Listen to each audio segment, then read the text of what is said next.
A fundamental, how you approach taxes, or a fundamental question if you're entering into government. I was at the city budget workshops these last week, and Jim Armstrong had a slide in his, or Bob Samaria had a slide in his presentation, and it's entitled Revenue Enhancement Ideas. And it's a list of new taxes. And transient occupancy taxes is certainly listed there. And there's no other revenue generating ideas.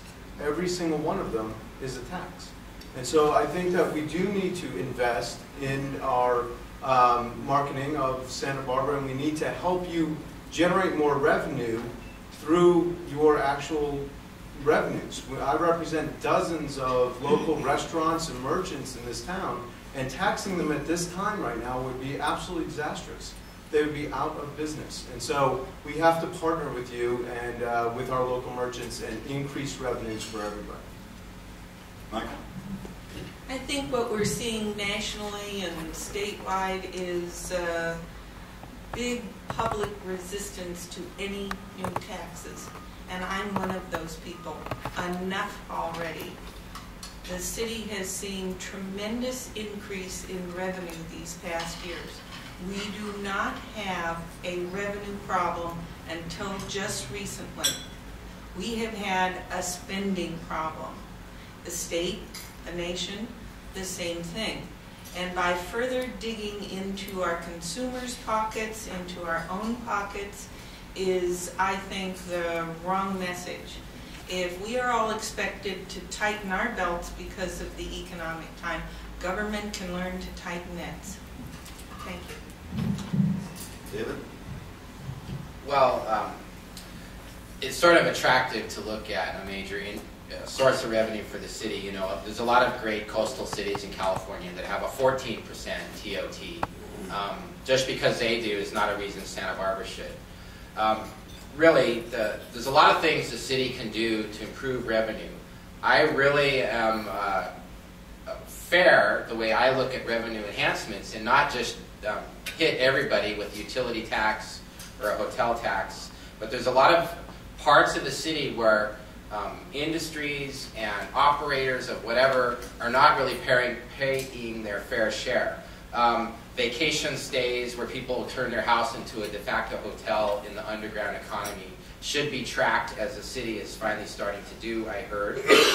That's a way to be fair with the rest of the lodging industry. There's lots of operations that need to pay their full cost to process permits and other needs that the city has to do, and full cost recovery, so the city's not subsidizing individual applicants is the way to go to balance the budget. Our 12% TOT is just fine. It's high enough, and the city needs to show what they're doing with that money. All right, let's go to a broader question. Kathy, did I start with you?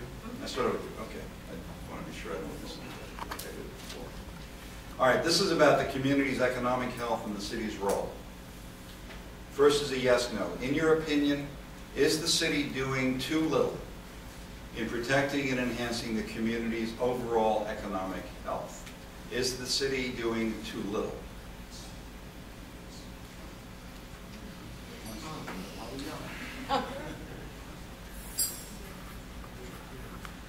Everybody have their cards up?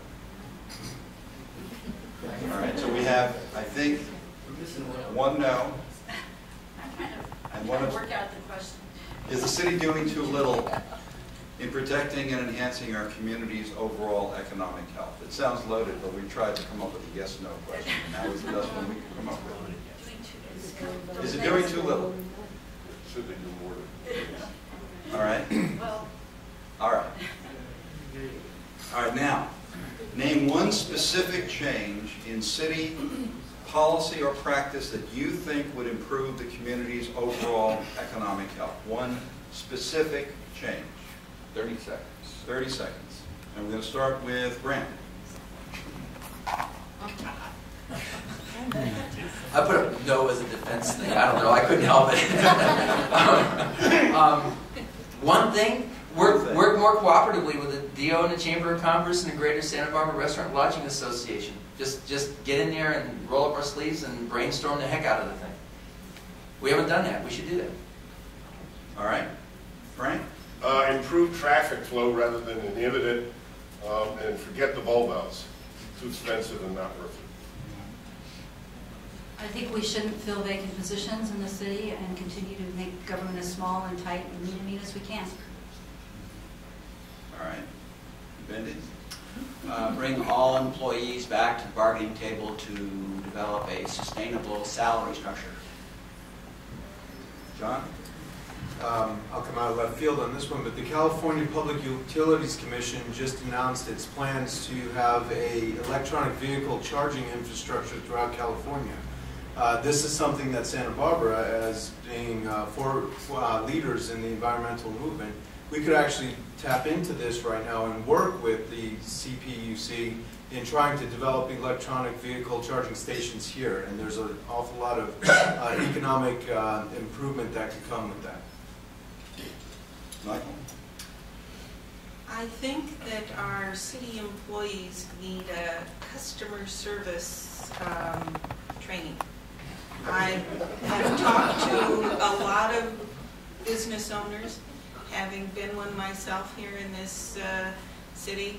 My husband was an electrical contractor, and I can tell you that if he was still an active electrical contractor, I would have never founded Santa Barbara Safe Streets.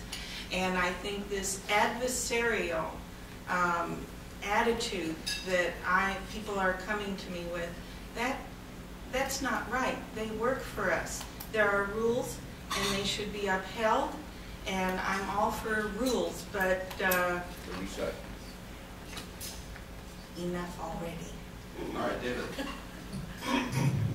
Well, that was actually a very broad and perhaps loaded question. Really, as in a broader theme of economic health of the city and to serve our residents, I think the city budget, getting a handle on the budget, having revenue matched expenditures, and building up the cash reserves is a broad way to get to your broad question. With better health of the city and building the reserves, we can make those small investments to make Santa Barbara attractive, support cultural amenities, arts amenities. So when you all do great work to attract visitors, they have something really unique and special to do here.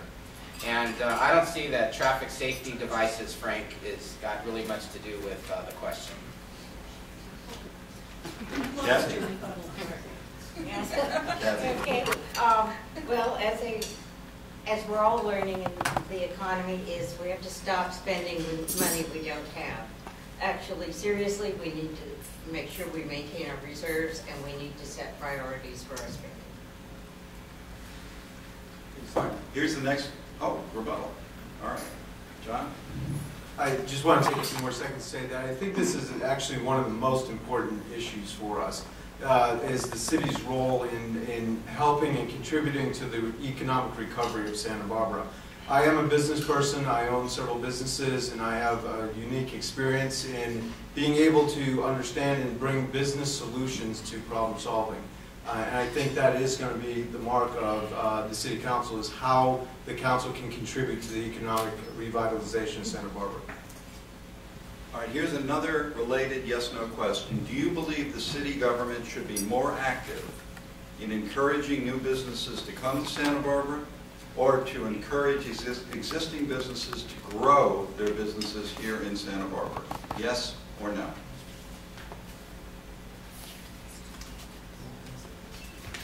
Sounded like two questions.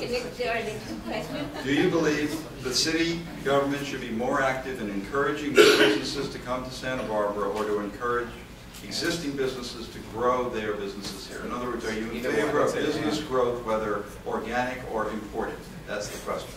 And I think it's all yes, yes, yes, yes, yes. All right. Name a specific step you think that the city should take to accomplish that.